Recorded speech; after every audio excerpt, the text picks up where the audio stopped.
मेरे बहुत ही सम्मानित साथियों, बहुत बहुत प्यार, हृदय की असीम गहराइयों से आपको मेरा नमस्कार। मैं सुनीता सिंगल अपने चैनल एस्ट्रोलिंक में आपका हार्दिक स्वागत करती हूँ।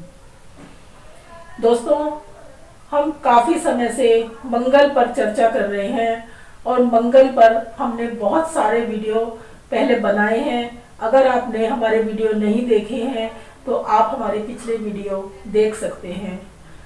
आज जो हम मंगल पर चर्चा करेंगे, हमारा विषय है कि मंगल कब व्यक्ति का तलाक कराता है। दोस्तों, इस वीडियो को आगे बढ़ाने से पहले मैं आपको एक छोटी सी कहानी सुनाना चाहती हूँ जो कि आपके लिए सुनना बहुत ज़रूरी है। दोस्तों, एक लड़की थी जिसका जब विवाह का समय आया तो उसके पिता ने उसकी कुंडली तो मिलवाई, लेकिन सही तरीके से नहीं मिलवाई और उस लड़की का विवाह कर दिया। विवाह के बाद जब वो लड़की अपनी ससुराल पहुंची तो जो उसका भावी पति था, कुछ समय तो उन दोनों का ठीक रहा, लेकिन कुछ ही समय के बाद उस लड़के की नज़रों में उस लड़की का शारीरिक आकर्षण बिल्कुल खत्म हो गया और वो बात बात पर झगड़ा करने लगे। लड़की झगड़ों से तंग आकर अपने मायके में आ गई और कुछ समय तक अपने मायके में रही। एक दिन उसके पिता ने उसे समझाया कि उसका जो ससुराल है वही उसका असली घर है और समझा बुझाकर लड़की को उसके ससुराल वापस भेज दिया। जब लड़की अपनी ससुराल आई तो कुछ समय उन दोनों में सही गुजरा, लेकिन कुछ ही समय के बाद एक दिन उन दोनों के बीच इतना भयंकर झगड़ा हुआ कि उस लड़की को अपनी एक आंख गंवानी पड़ी और आज वो लड़की अपने मायके में है और उसके पिता ये सोचते हैं कि शायद काश उन्होंने अपनी बेटी को ससुराल वापस ना भेजा होता। दोस्तों, इसमें ना तो पिता का कोई कसूर है और ना ही उस लड़की का कोई कसूर है। कसूर है तो सिर्फ गलत कुंडली मिलान का। दोस्तों,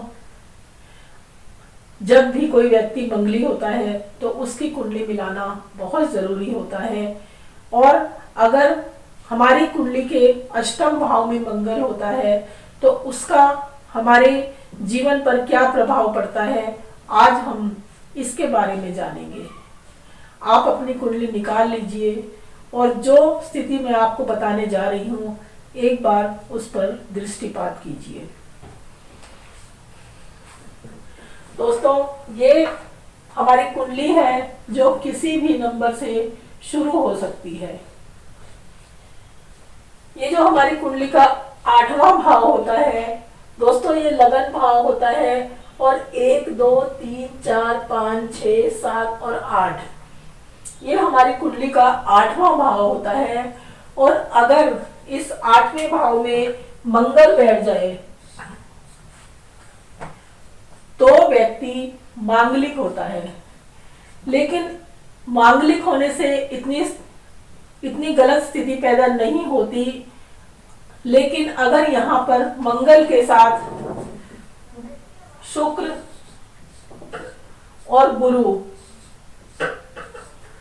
इन दोनों की युक्ति होती है तो ये व्यक्ति को तलाक तक करा देते हैं। दोस्तों, या तो मंगल के साथ गुरु और शुक्र इस भाव में बैठे हों या फिर धन भाव में बैठकर यानी सेकंड भाव में बैठकर शुक्र और गुरु मंगल पर अपनी 7वीं दृष्टि डालते हों या फिर गुरु चौथे भाव में बैठकर मंगल पर अपनी 5वीं दृष्टि डालता हो या फिर गुरु 12वें भाव में बैठकर मंगल पर अपनी 9वीं दृष्टि डालता हो। दोस्तों, इस तरह की स्थिति जब कुंडली में होती है तो ऐसे व्यक्ति का जो अपने जीवन साथी के प्रति आकर्षण होता है, शारीरिक आकर्षण होता है, वो बहुत ही जल्दी समाप्त हो जाता है। ऐसा व्यक्ति अपने पति पत्नी के रिश्ते को कभी भी बहुत ज़्यादा समय तक एक्सेप्ट नहीं कर पाता। ऐसे व्यक्ति को कोई ना कोई पेट का रोग होता है, स्किन से संबंधित बीमारी ऐसे व्यक्ति को हमेशा रहती है, खुजली एलर्जी भी इन लोगों को हो सकती है, और आकस्मिक धन या फिर कोई गलत तरीके से कमाया हुआ धन भी इन व्यक्तियों को मिल सकता है, और अपने जीवन साथी से इनकी 1 मिनट भी नहीं बनती और नौबत तलाक तक आ जाती है।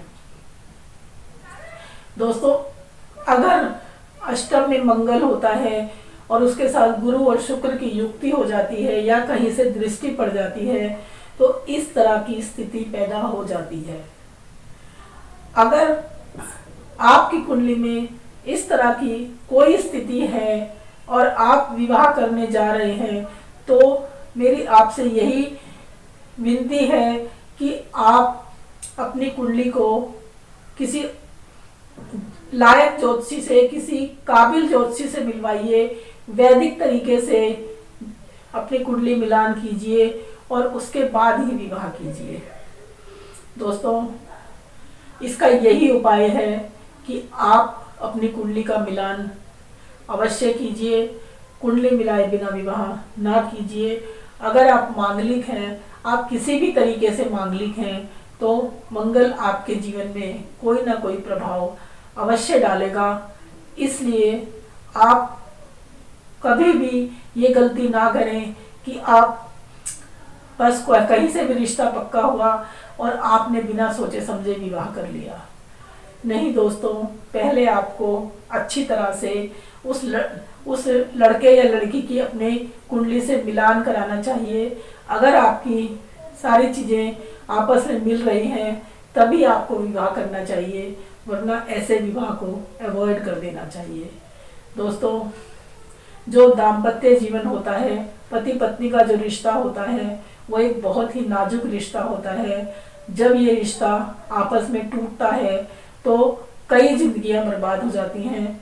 वो दोनों पति पत्नी तो प्रभावित होते ही हैं, उनके साथ परिवार के और लोग भी प्रभावित होते हैं, जिससे कि कई लोगों पर बहुत बुरा असर पड़ता है। दोस्तों, आपको ये मेरा वीडियो कैसा लगा? जब हम ये वीडियो बना रहे थे और तो उस समय हमने कई कुंडलियों पर शोध किया जिन लोगों के जीवन में ऐसा हो चुका है। तब हमने पाया कि मंगल अगर गुरु और शुक्र के साथ अष्टम भाव में बैठा है तो इस तरह की स्थिति पैदा होती है। दोस्तों, आपको ये वीडियो कैसा लगा मुझे जरूर बताइएगा, और अगर अभी तक आपने मेरा चैनल सब्सक्राइब नहीं किया है तो उसे सब्सक्राइब अवश्य कीजिए और लाइक कीजिए और शेयर कीजिए। दोस्तों, अगर आप अपनी कुंडली का विश्लेषण मुझसे कराना चाहते हैं तो स्क्रीन पर दिए हुए नंबरों पर कांटेक्ट कीजिए, आपकी कुंडली का विश्लेषण किया जाएगा। और अगर आपके मन में कोई सवाल है तो आप कमेंट्स में लिख सकते हैं, आपके सवालों के जवाब दिए जाएंगे। ईश्वर आपको लंबी उम्र दे, यही मैं प्रार्थना करती हूँ। धन्यवाद।